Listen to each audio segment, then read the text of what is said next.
क्या आप लोगों को पता है अहमदाबाद में एक ऐसा क्राइम सीन रचा गया था जिससे पुलिस वालों के भी दिमाग चकरा गए थे। सबको यही लग रहा था कि ये एक हादसा है जो बिल्कुल नहीं होना चाहिए था, लेकिन जब बाद में इसकी सच्चाई सामने आई तो लोगों के होश उड़ चुके थे। आज की स्टोरी एक ऐसे शख्स के बारे में है जिसने अपने परिवार में जिस पर सबसे ज्यादा प्यार दिखाया और उस पर विश्वास जताया, उसकी काली सच्चाई उस पर काल बन चुकी थी। आखिरकार क्या था ये पूरा केस, कैसे इस केस का खुलासा कर दिया गया, जानेंगे आज की इस पूरी स्टोरी के बारे में। लेकिन उससे पहले अगर आज आप इस नाइट फाइल्स पॉडकास्ट चैनल पर पहली बार आए हैं तो चैनल को सब्सक्राइब जरूर कर लीजिए और साथ में नोटिफिकेशन बेल आइकन को दबाना बिल्कुल मत भूलिएगा और कमेंट में अपनी राय जरूर दीजिएगा और साथ में पिक में लिखना बिल्कुल मत भूलिएगा। आज मैं जिस स्टोरी के बारे में, जिस केस के बारे में बात करने वाला हूँ, ये केस है शैलेश प्रजापति केस। ये स्टोरी शुरू होती है गुजरात के सबसे बड़े शहरों में से एक अहमदाबाद से। यहीं पर वस्त्राल करके एक इलाका है। इसी इलाके में गैलेक्सी कोरल नाम की एक सोसाइटी भी है। ये एक पॉश इलाका है जहां पर बिजनेसमैन, पॉलिटिशियंस, बड़े बड़े ऑफिसर्स ये सब रहते हैं। तो इसी गैलेक्सी कोरल सोसाइटी में एक शख्स रहा करता था। इनका नाम था शैलेश प्रजापति। ये एक कॉन्ट्रैक्टर थे। इनकी शादी हो चुकी थी। पत्नी का नाम है शारदा प्रजापति। इनके 2 बच्चे भी हैं। ये स्टोरी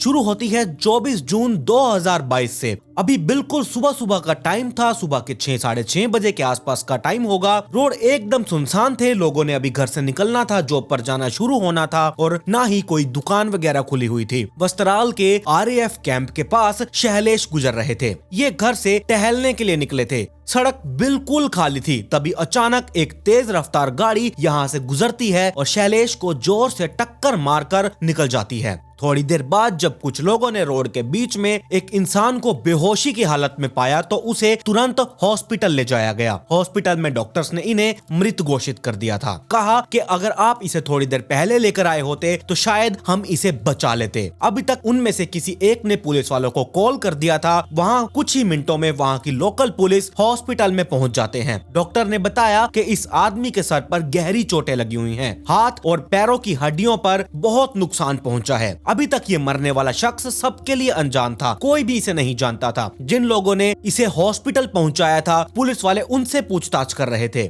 इन्होंने ये बताया कि तेज रफ्तार में एक पिकअप ट्रक आया और उन्होंने इसको टक्कर मारी और इसे टक्कर मारकर रुका नहीं, वो एकदम पिकअप को खींच गया। ये सभी चीजें चल ही रही थी। तब तक 7 बज चुके थे। इसी टाइम पर पुलिस वालों को एक और कॉल आया। फोन करने वाले रमेश मोजीदारा नाम का एक शख्स था। इन्होंने बताया कि इनके दामाद सुबह में घर से टहलने के लिए निकले थे। ये हर रोज अपने तय समय पर जाया करते थे और एक तय समय पर ही वापस घर आ जाया करते थे। लेकिन आज इतना टाइम बीत चुका है, वो अभी तक घर ही नहीं पहुंचे। दामाद का नाम है शैलेश प्रजापति। अभी अभी पुलिस वालों को एक सड़क हादसे की सूचना भी मिली थी। पुलिस वालों ने उस शख्स को इस खबर के बारे में बताया। इसके बाद रमेश भी हॉस्पिटल में पहुंचा। इन्होंने डेड बॉडी को देखकर पहचान लिया कि ये इनका दामाद शैलेश प्रजापति है। अब तक घर के बाकी लोग भी हॉस्पिटल पहुंच चुके थे। सारी प्रक्रियाएं खत्म कर लेने के बाद इस बॉडी को घर वालों को सौंप दिया गया था। साफ साफ ये एक सड़क दुर्घटना लग रही थी। पुलिस वाले IPC की धारा 304A के तहत इस केस को दर्ज करते हैं, जिसका ये मतलब होता है गैर इरादतन किया गया कत्ल। वैसे सड़क हादसे में जिनकी भी मृत्यु होती है, पुलिस वाले इसी धारा के तहत एक केस फाइल करते हैं। शैलेश के ससुर जी ने ये केस दर्ज करवा दिया था। डेड बॉडी की अब यहाँ पर पहचान तो हो चुकी थी, लेकिन उस आदमी को ढूंढना शुरू कर दिया जाता है जो इस पिकअप को चला रहा था। जितना हो सकता था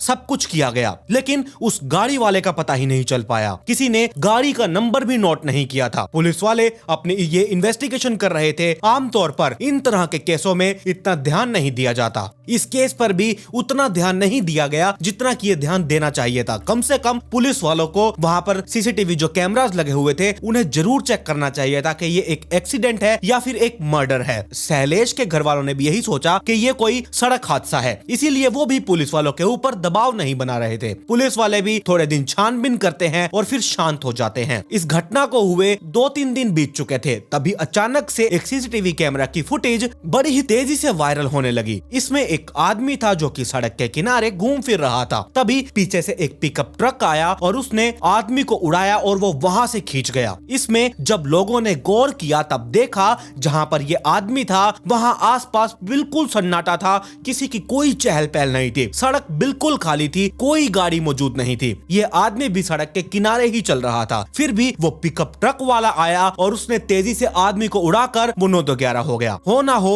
ये कोई सड़क दुर्घटना नहीं बल्कि कोई सोची समझी साजिश है। उस फुटेज को देखने वाले भी उस फुटेज के नीचे कमेंट कर रहे थे, अपनी बात रखकर ये कह रहे थे ये कोई सड़क हादसा लग ही नहीं रहा बल्कि ये कोई साजिश है और इसके तहत इसको अंजाम दिया गया है। वीडियो तेजी से वायरल हो रही थी, पुलिस वालों तक भी ये वीडियो पहुंच चुकी थी। पुलिस वालों ने आसपास जब गौर किया ये तो वही जगह है जहां पर 24 जून की सुबह 6 बजे ये घटना हुई थी। फुटेज के हिसाब से वही डेट और वही टाइम है। इसके बाद एक गुमनाम कॉल पुलिस वालों को आती है। उस आदमी ने ये बताया कि शैलेश प्रजापति के साथ ये जो हादसा हुआ है ये कोई दुर्घटना नहीं है। सभी लोग इसे दुर्घटना समझ रहे हैं लेकिन ये ऐसा बिल्कुल नहीं है। वो ऐसा कुछ भी होने वाली चीज नहीं थी बल्कि ये एक प्लान के तहत किया गया मर्डर है। ऐसी सब बातें बोल लेने के बाद ये कॉल कट जाती है। पुलिस वालों को लग चुका था कि ये मामला कुछ तो अलग है, इसमें कुछ तो गड़बड़ है। धीरे धीरे ये वायरल वीडियो हाई ऑफिसर्स तक भी पहुंच चुके थी। ये मामला अब लोकल पुलिस से लेकर Ahmedabad police detection of crime branch यानी कि डीसीबी को सौंप दिया गया। डीसीबी की एक टीम शैलेश प्रजापति के घर पर जाती है। घर के बाकी मेंबर्स से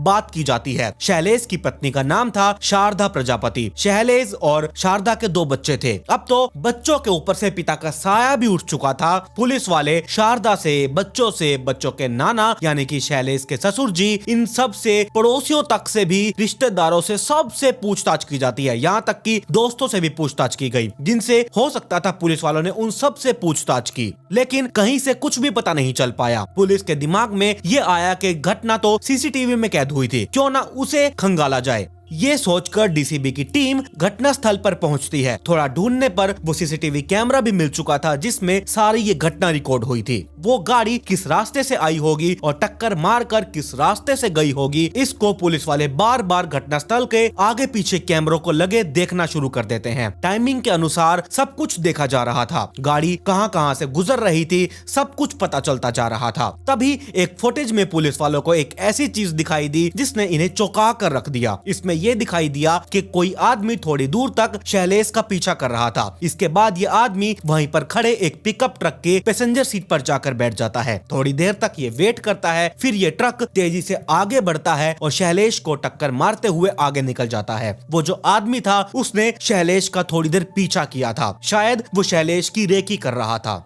रेकी करने के बाद उसने घटना को अंजाम दे दिया। बात अब ये बिल्कुल क्लियर हो चुकी थी, ये कत्ल का मामला है। उन कातिलों ने इसे सड़क दुर्घटना दिखाने की कोशिश की थी। शैलेश एक लेबर कॉन्ट्रैक्टर था, वीवीआईपी इलाके में रहा करता था, अच्छी खासी इसकी प्रॉपर्टी भी थी। क्या ये सब कुछ प्रॉपर्टी के लिए किया गया या फिर कोई दुश्मनी थी या फिर कुछ और? पुलिस वाले अब ये सारा कुछ सोच रहे थे और साथ ही पुलिस वाले शैलेश के घर वालों से पूछताछ अभी कर ही रहे थे। उसके घर में काम करने वाले लोगों से भी पूछताछ की जाती है। शैलेश का मोबाइल फोन पुलिस वालों ने ले लिया था। फोन के सारे कॉन्टैक्ट डिटेल्स, कॉल रिकॉर्ड्स, ये सारा कुछ देखा गया। इसमें बहुत सारे लोगों के contact number save the. Police वाले एक एक करके सभी नंबर्स की जांच पड़ताल कर रहे थे। शैलेश ने कब किससे कितनी देर बात की, जिन पर भी शक होता उन्हें एक अलग से लिस्ट बनाते, उसमें नोट कर लिया करते थे। ऐसे करते करते पुलिस वालों को एक और नंबर मिला। ये नंबर शैलेश प्रजापति के बिजनेस पार्टनर और अच्छे दोस्त नितिन प्रजापति का था। ये भी इसी वीवीआईपी इलाके में रहा करता था। शैलेश और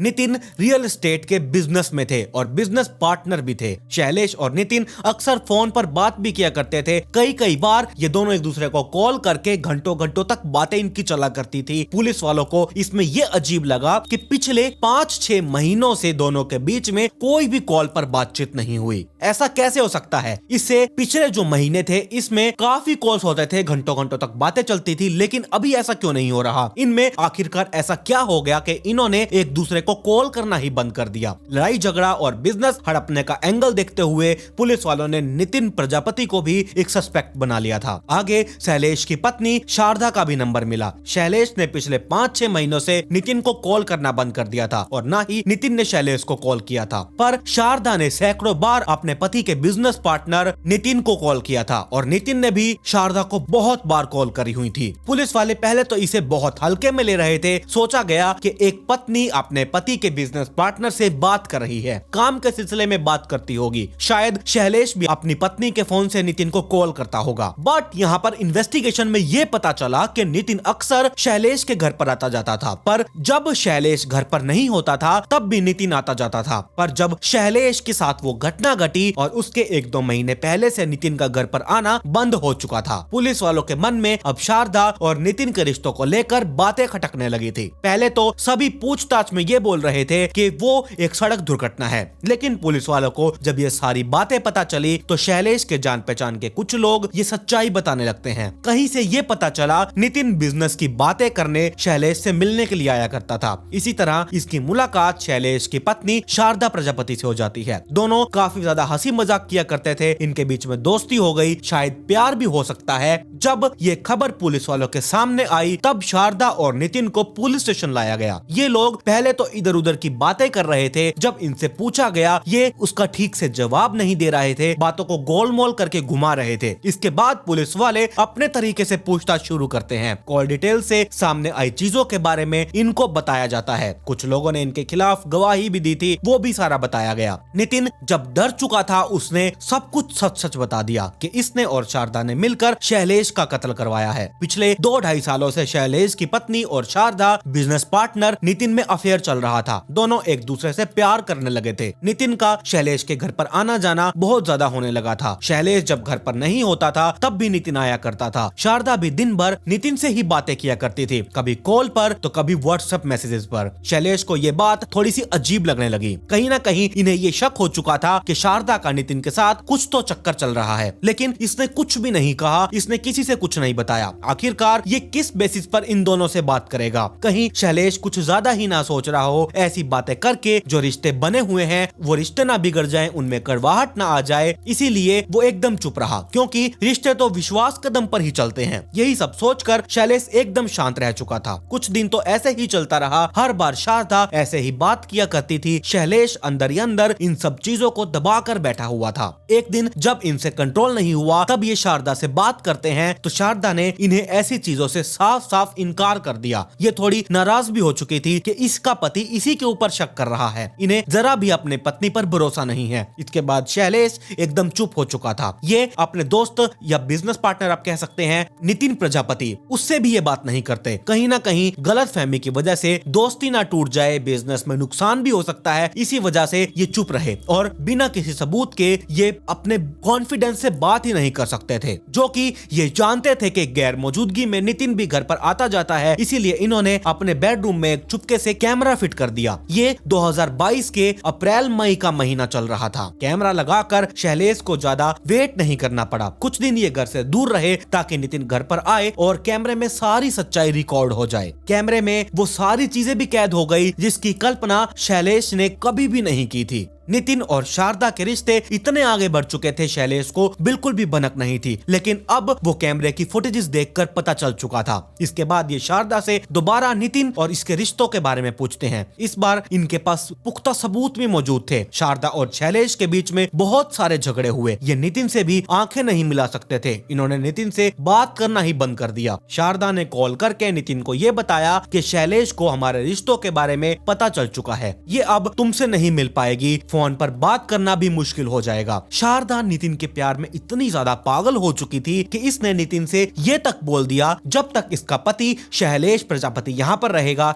ये नितिन से मिल ही नहीं पाएगी। अगर वो रास्ते से हट जाए तभी कुछ हो सकता है। नितिन शारदा के इशारों को समझ चुका था। इसने कहा कि ये कुछ जरूर करेगा। इसके बाद नितिन सुपारी लेकर कत्ल करने वालों को ढूंढना शुरू कर देता है। इसने एक आदमी को ढूंढ निकाला। इसका नाम था यासीन अंसारी। ये गोमतीपुर का रहने वाला था। ये पहले से ही वांटेड क्रिमिनल था। इसके ऊपर कत्ल का इल्जाम, लीगल सामान बनाने और बेचने के 4 केसेस, सट्टेबाजी करना, जुआ खेलना, लड़ाई झगड़ा करना, ऐसे बहुत से केसेस गोमतीपुर पुलिस में दर्ज थे। 2018 से 2020 में ये केसेस दर्ज हुए थे। नितिन यसीन से बात करता है 10 लाख रुपए में शैलेश की सुपारी फिक्स कर ली गई थी। शारदा ने नितिन को ये कहा कि हमारे रिश्तों के बारे में बहुत लोगों को पता चल चुका है, अगर शैलेश को कुछ हो जाता है तो सबका शक हमारे ऊपर ही आ जाएगा, इसीलिए तुमने जो कुछ भी करना है इस तरीके से करना कि वो कत्ल लगे ही ना, बल्कि वो एक हादसा लगे। सुपारी देते समय नितिन ने यही बात यसीन को भी बता दी। यसीन के दिमाग में एक आइडिया आया कि क्यों ना कत्ल को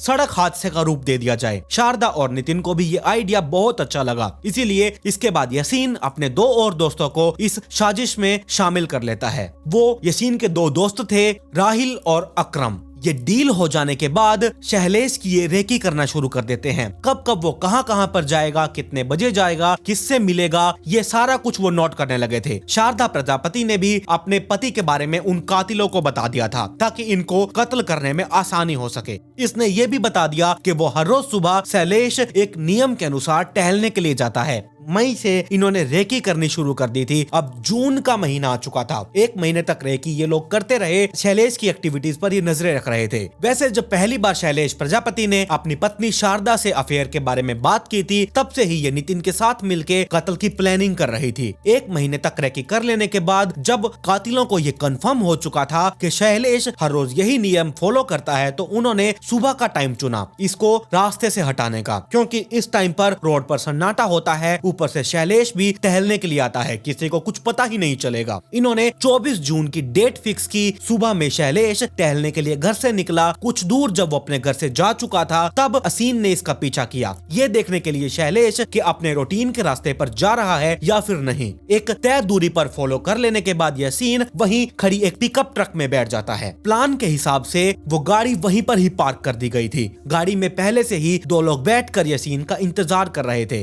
रेकी करने के बाद यसीन भी उस गाड़ी में बैठ गया। इसके बाद फुल स्पीड में ट्रक आया और शैलेश को उड़ाकर चला गया। पुलिस वाले अपनी इन्वेस्टिगेशन करके सारी सच्चाई का पता लगा रहे थे। टाइम आया 4 जुलाई 2022 का। इस दिन शारदा और नितिन को ऑफिशियली तरीके से अरेस्ट कर लिया गया। ये तीनों किराए के कातिल अब फरार हो चुके थे। उन्हें पकड़ने की इन्वेस्टिगेशन शुरू कर दी गई थी। 8 जुलाई तक यसीन और इसके साथी भी पकड़े गए। पुलिस वालों के पास ऑलरेडी कॉल डिटेल्स और सीसीटीवी फुटेजेस जैसे टेक्निकल एविडेंस थे। इसके बाद और भी एविडेंस और गवाह ढूंढे गए। चार्जशीट तैयार कर ली गई, उसे कोर्ट में पेश किया गया। फिर अहमदाबाद सेशन कोर्ट में सारी कार्रवाई शुरू कर दी गई और इन सभी को जेल में डाल दिया गया। लेकिन इनकी सजा कितनी होगी, क्या होगी, ये अभी तक भी सामने नहीं आया है। जैसे भी आएगा आप लोगों को कमेंट में पिन करके बता दी जाएगी। तो ये थी पूरी कहानी शैलेश प्रजापति मर्डर केस की। आप बताइए आप लोगों को ये स्टोरी कैसी लगी? क्या आपने पहले कभी इस स्टोरी को सुना है या फिर नहीं? मुझे कमेंट सेक्शन में जरूर बताइएगा। और अगर आज आप इस नाइट फाइल्स पॉडकास्ट चैनल पर पहली बार आए हैं तो चैनल को जरूर सब्सक्राइब कर लीजिए, साथ में नोटिफिकेशन बेल आइकन को दबाना बिल्कुल भी मत भूलिएगा। मेरी इंस्टाग्राम आईडी आप लोगों की स्क्रीन के ऊपर है, इसका लिंक नीचे डिस्क्रिप्शन में भी दिया हुआ है। जाइए और जल्दी से इंस्टाग्राम आईडी को फॉलो कर लीजिए। खैर, पिछली वीडियो का शाउट आउट दीक्षा गुप्ता को। Comment pick me to get a shout out in next video. मिलते हैं ऐसी ही एक और चौंका देने वाली इंटरेस्टिंग स्टोरी के साथ।